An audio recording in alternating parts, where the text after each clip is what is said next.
Well, it is time to count down the references and hidden symbolism in TGIF Part 2. This episode is almost an hour in length, so this commentary is going to be quite long. Nevertheless, enjoy.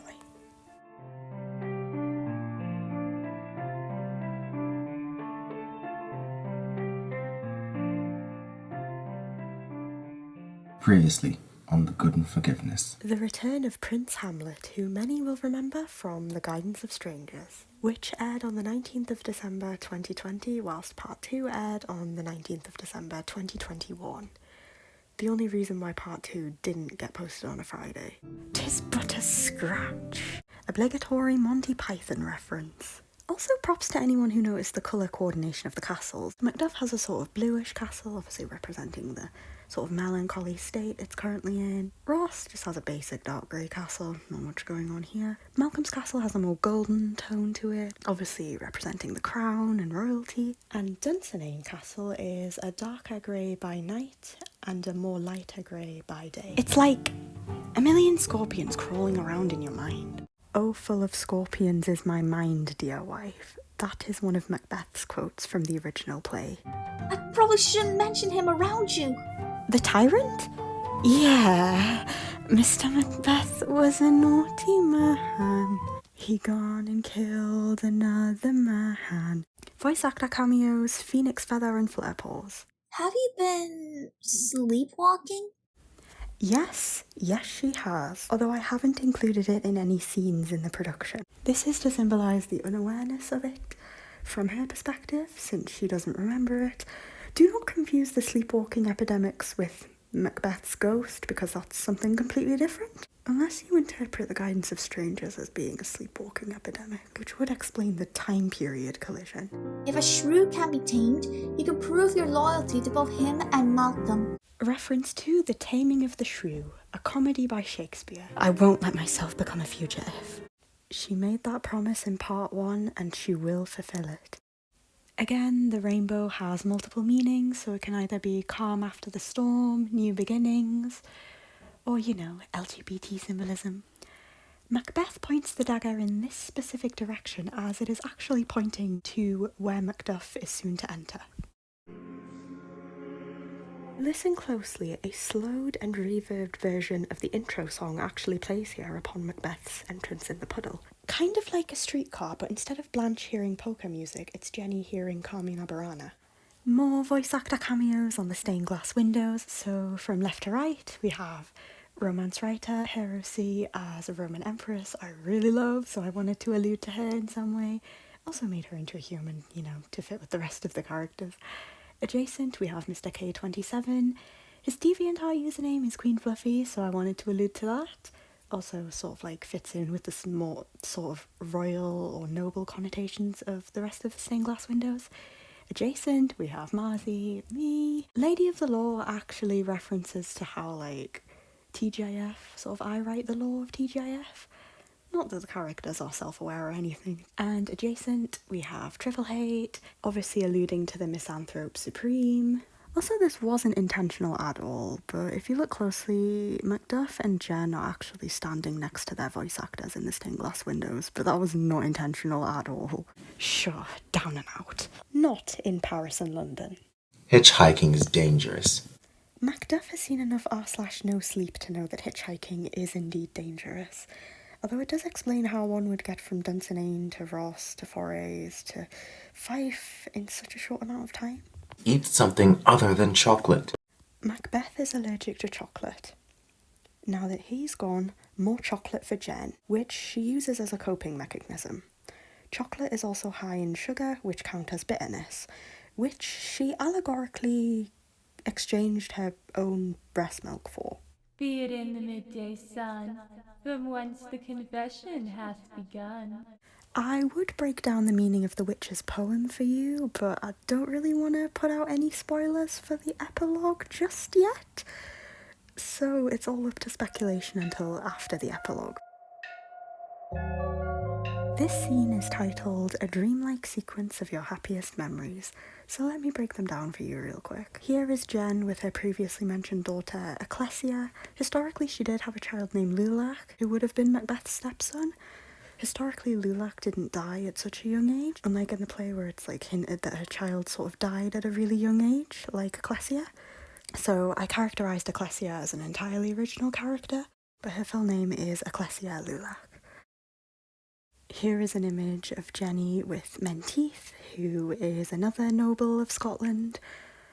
Menteith in TGIF is non-binary, so they go by they them pronouns, and I imagine them to be sort of bubbly and has like a sweet tooth, so this is why they're pictured eating cupcakes together. Obviously, previously mentioned that I imagine Macbeth to be allergic to chocolate, so I can sort of see a little bit of a conflict between Macbeth and Menteith. Macbeth never forgave Menteith for bringing chocolate cupcakes for their birthday party, knowing that Macbeth was allergic to chocolate, but that's a whole other story. Next few images are picturing Jen and Macbeth, back when they were happy. Jenny's attire in this image is actually inspired by the Ellen Terry interpretation of Lady Macbeth.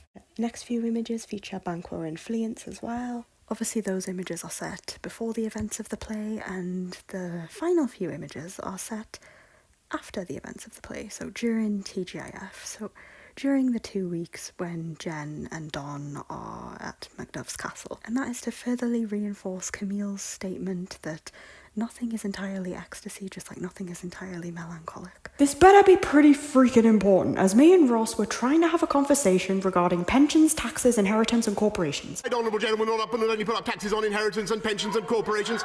More voice actor cameos in Malcolm's castle. It's actually this image I drew of the whole TGIF cast.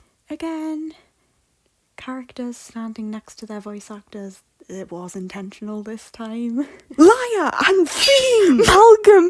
Direct parallel to a quote from the original play where Macbeth says to his servant Satan, liar and slave. But I changed slave to fiend because Jen is usually described as fiend-like queen, particularly by Malcolm. How did this all happen? The original line on the script was how did this all happen, but how did this hell happen fits very well. And shuffle off my mortal coil. Shuffle off this mortal coil is a quote from Hamlet's speech in the play Hamlet. 9 lives, I guess. If you pay close attention, you will notice that there is a lot of cat imagery surrounding Jenny, whereas there is dog imagery surrounding Macbeth. This is an animalistic allegory to their conflicts. Something about seeing the usually bubbly characters that always make everyone happy cry just really hits me. I'm not innocent. I was the superior. Soundbite in the background is the song Dies Irae, but in reverse. If you couldn't recognise my voice, it is me doing the vocals. Here are the individual soundbites.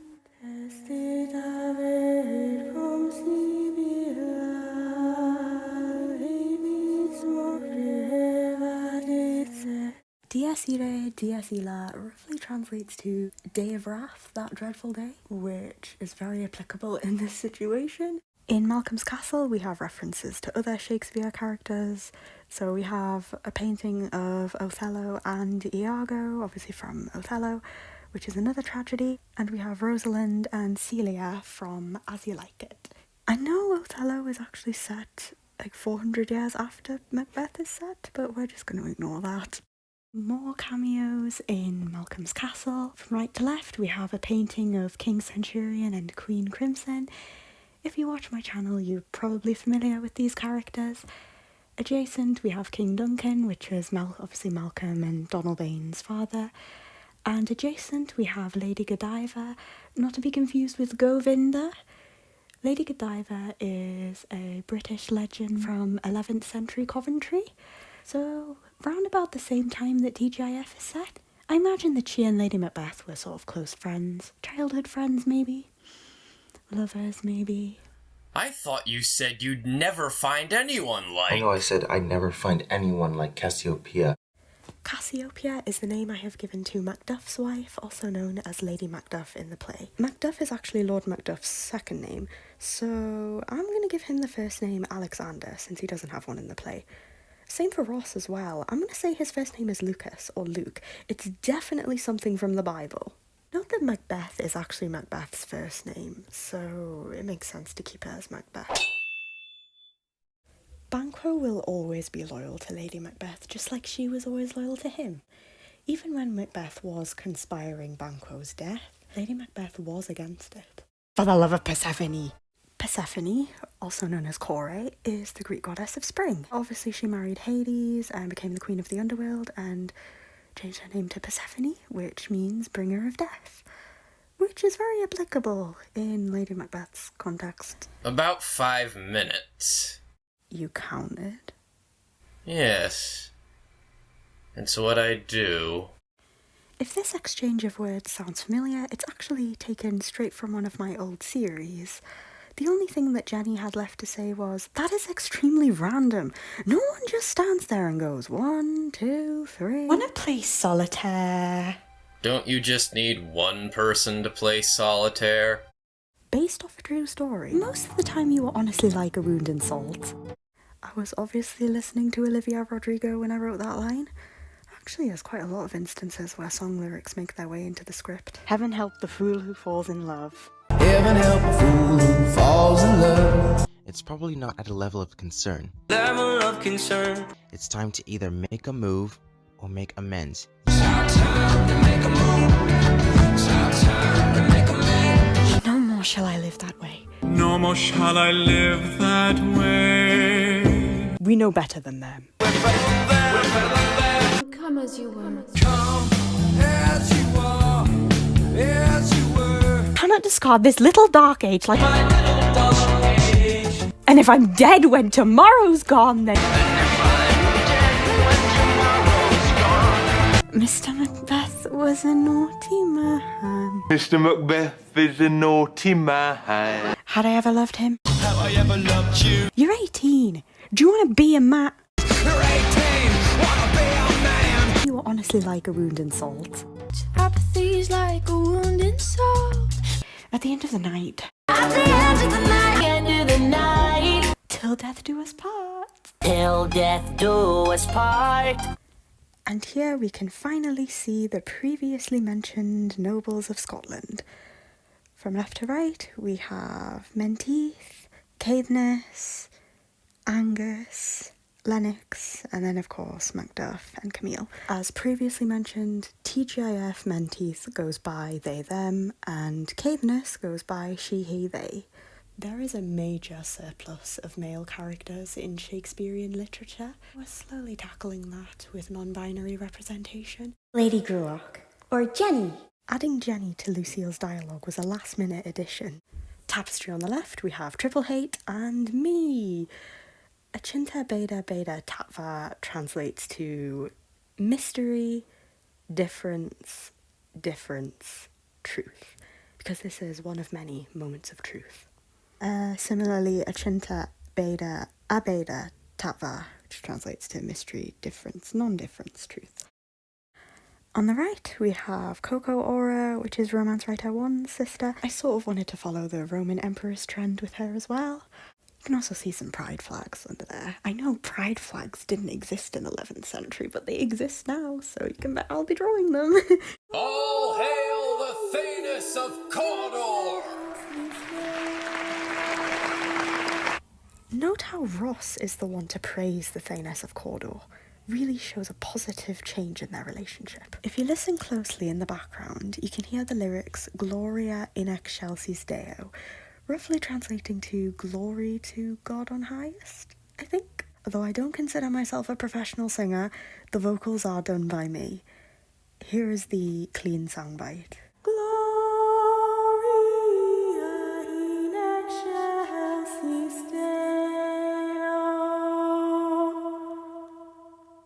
It doesn't sound that good on its own. I promise it's not auto-tuned. The only thing I added was reverb. Also, since it's me doing the vocals, consider it as the tapestry that's doing the singing. Whenever you enter a room, I start singing. Although that doesn't explain why Lucille didn't let it sing. Maybe it just doesn't sing for Lucille. Who I hereby name the Prince of Cumberland. Malcolm's former title. Sound familiar now? Some OC cameos, we have King Arryn and Queen Fleur. If you're a fan of my channel, you probably recognise them. And above we have a painting of Maisie and Kanyanta. Satan is one of my favourite characters in the play, so I based his skin colour, eye colour and hair colour off of mine in real life. think of him as the gender bent version of me, or the Australian gender bent version of me. I had to give him an Australian accent because I didn't want him to sound too similar to Malcolm. Fleance, right? I'm just picturing how you'd look in a crown. This is Fleance, the son of Banquo. Banquo was told by the witches that he would get kings although he'd be none, meaning his sons would be kings, so Fleance will be king one day. Obviously Jenny knows of this prophecy, but she shouldn't have told Fleance about it, because how did Macbeth become a tyrant? Because somebody told him he was going to be king, so he killed them. Yeah, doomed the world again. Although, we learn from the mistakes of others, right? Notice anything different? You managed to get it off. Her wedding ring is officially destroyed, representing her freedom from Macbeth and the shambles of their relationship. It looks like a letter, and I was wondering if it had been misplaced. Same letter from Act 1, Scene 5, also seen in the intro. Very, very, very important letter. I had once said that it's safer to be that which we destroy than by destruction dwell in doubtful joy. A quote from the original play referring to how it's safer to be dead than in an insecure position. But maybe the opposite is true. The image in the background of the credits is actually a stained glass window, which obviously links into the quote, "Let grief convert to hope." It also shows how Jenny's goodness is now seen within the eyes of the country, as depicting her with an angel symbolises this to the extreme. The quote at the top says, "And sinners reconcile." It obviously kind of links into "Come all ye faithful," but it also truly demonstrates the true goodness in forgiveness. And with that, that is a rough guide to all the references and hidden symbolism in part 2 of TGIF. I know it has been a long, long ride, and with the full release of part 2, I am exhausted, to say the least. But definitely ready to start production on the epilogue, which is due to come out sometime early 2022. Really, I just wanted to make an audio drama based off my favourite play, and I didn't realise how far I'd get with it. I thought I'd give up after writing the script, but no. Speaking of the script, a lot of people are probably still wondering, who do I ship Jenny with? Well, when I first started writing the script for part 1, originally it was just one big part, but I split it into 2 parts, as the scene where she confesses to Malcolm got really long as I kept adding more bits to it, so I decided to just split it into 2 parts anyway. When I first started writing the full script, I definitely shipped her with Macduff. There is no doubt about that. But as the script went on, I began to ship her with Camille, which you can definitely see remnants of that. And then, I kind of ship her with Ross. And of course, there's Macbeth as a potential suitor for her. Obviously, back when they were allies in the past, it works, but not so much now, as their relationship is highly toxic. But in the past, yeah, their relationship was cute. But in all honesty, I'm gonna have to say all of them, really. But with that, I will be closing off this commentary now. If there is any references or links that I have missed out, feel free to comment them. There is a lot of links to the original play that I obviously haven't included because there's just far too many, and so many of them are just far too obvious. But either way, thank you for listening, and I will be ending this commentary here.